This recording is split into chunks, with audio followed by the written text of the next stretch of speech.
So Ananda Gupta was born in 1916, and at the time of the Easter Chittagong, Easter Rising, he was 14. Oh, yeah. And he was, because he was so small, he was the getaway driver for Chittagong. Yeah. So my father started driving the car at the age of 12. So at 14, he was quite an accomplished driver. And for this particular, as you know, the Indian resistant fighters, they didn't have weapons. So that was the whole rationale for raiding the Armoury raid, to try and get weapons. Yeah. And being in Easter, they thought the British would be on vacation. So the whole rationale was to attack on Easter Sunday. In the holidays, during the holiday. Yeah. That's what they did. Unfortunately, as usually happens, they were betrayed by some informants because the British... so they got the information. The British government policy was divide and rule. Yeah. With +2, deceit and deception. Yeah. Deception and betrayal. Betrayal, yeah. So of they course. used to basically rely on informers to betray, and that's precisely what happened. Anyway, to cut a long story short, my father was given a life imprisonment rather than hanging, Pashi. Pashi, yeah. So Chittagong and others got Pashi, Yeah. but Baba and Because he was small. there was another famous fighter called Ananda Singh. You know about him? Ananda Singh, yeah. I read about him. He was actually a very charismatic man. I met him when I was a child. Lovely man. Oh, you met him where? In London? In London. He came to visit Baba. This is Sharoda. She's has a friend who's writing a book about my father. Oh. Yeah. A book about the Chittagong Armoury raid. Yeah. Rising. It's so nice to meet you. Nice to meet you. Yeah. So I'm doing a little bit of video as well. You know, For when you start- Anjan. Yeah, okay. Yeah, and you as well. No, please. So Anushka's making her a cup of tea. Yeah, and this, Nancy, can you take my teacup? Yeah. as well? I'll take Otherwise a it'll teacup. be so- You just came from India? Or No, are no. you I staying came here? from Croydon. I live in Croydon. Oh, you live in yeah. Croydon. Okay. Her son is studying medicine at UCL. Oh, Yeah. here now. He's 50th now. Oh, Finally. so we're going to finish then? Yeah, finish next year, March. Yeah. And her husband works in the oil industry, Oh, Yeah. same as me. Yeah. So, Eric, going back to, so in 1930, my father's brother he's called Debu Prasad Debu Prasad Gupta. Yeah. He was 5 years older. He was, my father was 14, so he would have been about 19. So he was part of the freedom fighters as well. Yeah. And to cut a long story short, my father was sentenced to 25 years in jail. Debu Prasad was shot by the British. His body was recovered with 22 bullets in Oh him. gosh. Yeah. So they were basically ambushed at, I can't remember where. It's in the book anyway. Yeah. And Debu Prasad was killed in action. Baba was sentenced to jail. And they went to a number of jails, including, have you been to Andaman Islands? I heard about it. I've not been. Nicobar. Yeah. Nicobar. Yeah. So that was, it's called the cellular jail. Yeah. But Munu can tell you more about it. She actually went there. She made a to see. pilgrimage there a few years ago. She has lots of lovely photos. And it's called the cellular jail. And to cut a long story short, my father from childhood had asthma. And one of the prisons was next to a sawmill where they pulp wood and make it into paper. Okay. So you've got a three-stage process. You have the milling of the trees, and then from that they make The pulp and then the pulp paper, yeah. and then the paper. And this exacerbated my father's asthma, and in order to quell the asthma, they used to give him morphine. Oh no. So, so basically, Baba became a morphine addict in jail. Oh. So the British caused this. Now, Baba had one stroke of good luck. There was in the prison infirmary, there was a doctor called Macdonald Critchley, whose son would later become a Tory MP. Oh, called Julian really? Critchley. So if you look up Julian Critchley, MP, in Google, Thank you. you'll find that his father was called Macdonald Critchley. He was actually a very famous doctor. Do you want tea? Yeah, I wouldn't say no. You won't say no. And so Macdonald Critchley said, you should sue the British government. He's Irish, so the only people who hate the English more than the Indians is the Irish. He's Irish, yeah. So he said you should sue them, the British government, because they have made you a drug addict. And he said, I will arrange everything. So in those days, the only way you could sue the British government was through the Privy Council. It's not like you can issue a writ or a motion to. It has to go through the Privy Council. Okay. And only 4%, 4 out of 100 cases against the Privy Council are successful for the complainant. And MacDonald Critchley found Baba a very good lawyer, and literally he I think, as I recall, he paid for everything because Baba didn't have any money. So then they won the case. And that was, I think, Baba was released from prison in the lead up to independence. So he was released in 46. He was 16 years in prison and house arrest. I think 14 years in prison and 2 years under house arrest. In the lead up to independence, obviously Mountbatten released many political prisoners. And during that 16 years, they went on hunger strike 3 times. The first time was because they wanted acknowledgement that they were political prisoners, not Criminals, yeah. Second was that they should not wear the prison uniform, which is the striped one. That they should wear the dhuti Punjabi or whatever, because to show that they were political prisoners. And the third, they went on hunger strike because they wanted a library. They wanted books. Okay. So they during that time they went on 3 hunger strikes. And Baba was released in, I think, 46 leading up to... So 46 and 47 he was under house arrest. And which is how he met my mother. He was a sitar teacher. And Baba was his pupil. And to cut a long story short, they won the Privy Council in, I think, 1951. And so your mom was from Chittagong as well? No, Ma's from Kolkata. Ma's from Kolkata. So, and they met in Kolkata? Because after 47, all the Hindus in Bangladesh had to move to Kolkata, and all the Muslims moved from Kolkata to Bangladesh. So Baba obviously was, although he was a communist, therefore by definition an atheist, he moved and actually the people who sheltered him, gave him shelter, were Muslims, because in those days during the fighting or the resistance, there was no such thing as Musliman, Hindu, that didn't exist. They were both for the cause. We want to kick the British. Main thing was we want to kick the British out of India. The common enemy. Common enemy, exactly. So Baba moved to Kolkata because he from Chittagong and met Ma while he was under house arrest. And in 52, Ma and Baba came to UK. And basically the British government took responsibility and said, we will, since we've caused the addiction, we will cure him. Oh, okay. So Baba, when he landed in 52, by the way, he came via Switzerland. He interviewed Charlie Chaplin. Baba was a huge Charlie Chaplin fan. That's another story. It may be in the book. If it's not, I'll tell you another time. So, but they landed in 52. Okay. And just to give you, I have no idea what a grain is. It's meaningless to me, but it doesn't matter. A grain is, whether it's an ounce or gram, it doesn't matter. Baba was on 2.5 grains a day. If I were to give you a quarter of a grain of morphine, you would die on the spot. Assuming, but because of addiction, you build up immunity. Baba was on 2.5 a day. Oh wow! So, and Baba was officially Britain's 6th registered drug addict. Now they probably register 6 an hour, but in those days he was officially the 6th.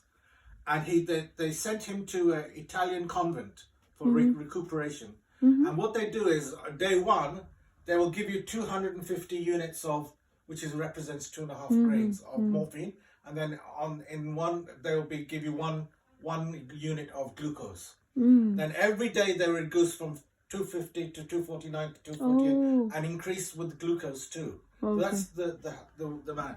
So in theory, in 250 days, which is roughly 9 months, you should be on 0 morphine and 250 units glucose of morphine. Some biscuits if you want. Anyway. Thank you. Yeah. I'll sweet to you. Thank you, Anushka. It's very hot. Okay, let go.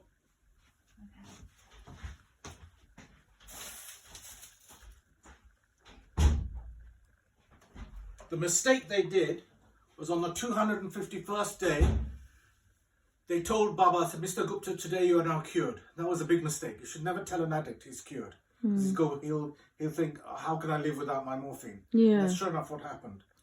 And the second thing is, the addict must themselves want to be healed. You cannot force someone to be cured by restraining them or whatever.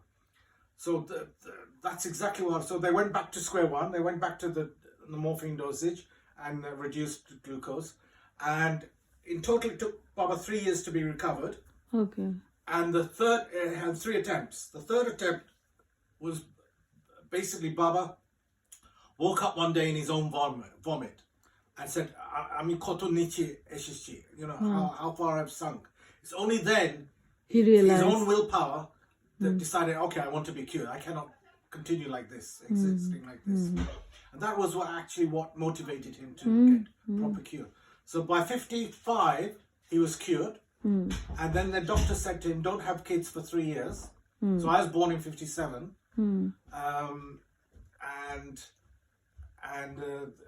And everything else. So you always lived in this house? No, we lived in about 2 miles down the road towards central London before. A place called East Acton. Have you ever been to East Acton? No, I saw the Acton town, the station. Yeah. So it's not far from Acton town. So I grew up in Acton. And we moved here about 25 years ago. 98. Okay, yeah. So when did you meet Anand Singh? He came from India. Ananda, I met him around 1965. I was a child. I was about 8 years old. And he came to visit us in our old house and reminisce with Baba. A wonderful man, really. Yeah. There's a lot of negative stories about him, but as far as I'm concerned, he was a... What negative story? I don't know. Well, he was actually what they call the quartermaster. You know what is a quartermaster? No. Okay. The quartermaster is the guy his job is to get weapons for the resistance fighters. And then rob banks, because they need 2 things. They need money and they needed I was reading weapons. that somewhere. So Ananda Singh was in charge of basically bank robberies. Bank robbery. In those days, cash was king. And so they would rob banks and to fund the resistance movement. So that's But they were all communists, isn't it? Yes. Because Shuja Sen was a communist. And then, I'm sure you know, when you fly into Kolkata, one of the airports is named after Shuja Sen. Oh, yeah. Shuja Sen International Airport, I think it's called. No, it's called Netaji Subhash, but there is probably another one. Okay, getting built, yeah. But obviously they're all part of he's Netaji's very big group. man, yeah.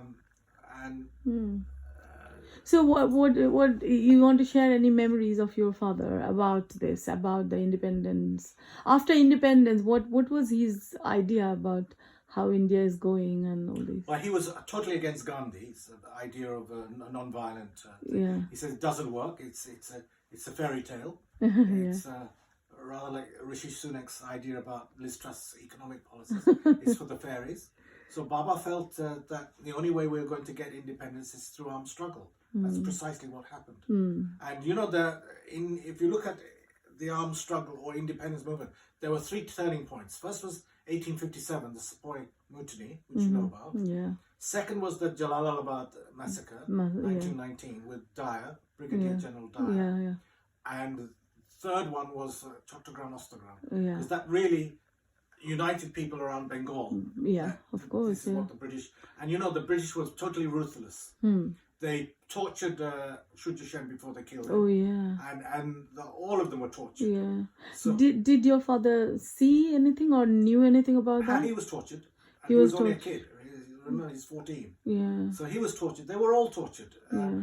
Baba less brutally because he was a child, but make no mistake, they were all tortured by the British, and in very, very abhorrent and violent.